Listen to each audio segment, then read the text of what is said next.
In today's video, I'm going to teach you how to create a live Excel connection to Airtable.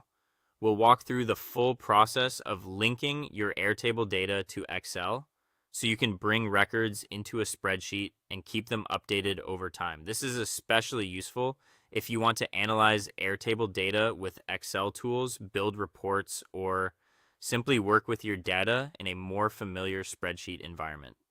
To begin, open Airtable and choose the base you want to connect.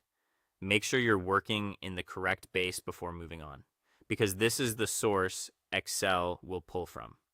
If your base contains multiple tables, take a moment to confirm which one holds the information you need. Starting with the right base helps avoid confusion later and makes the connection process much smoother. Next, prepare the table or view that contains the data.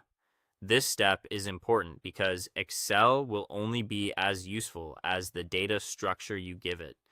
Review the fields, check that the records are organized properly, and if needed, use a specific view that shows only the rows and columns you want to import.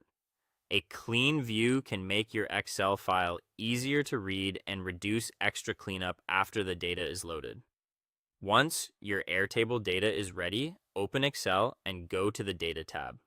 This is where Power Query tools are located, and these tools allow Excel to connect to outside data sources. If you haven't used Power Query before, don't worry. It's designed to make importing and transforming data much easier, and it's one of the best ways to create a repeatable connection.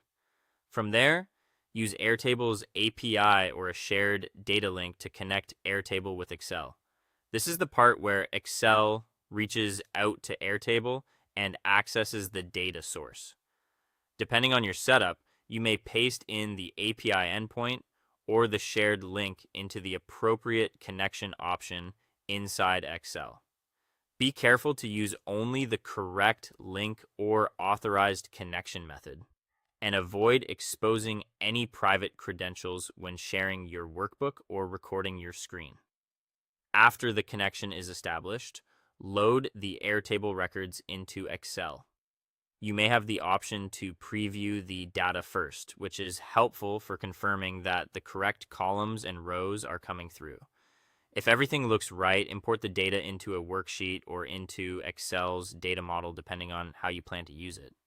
Finally, use Excel's refresh options to update the live connection whenever Airtable changes. This allows your spreadsheet to stay current without manually re-entering data. Once set up, refreshing becomes a quick way to sync updates and keep your reports accurate. That's the full process for creating a live Airtable connection in Excel.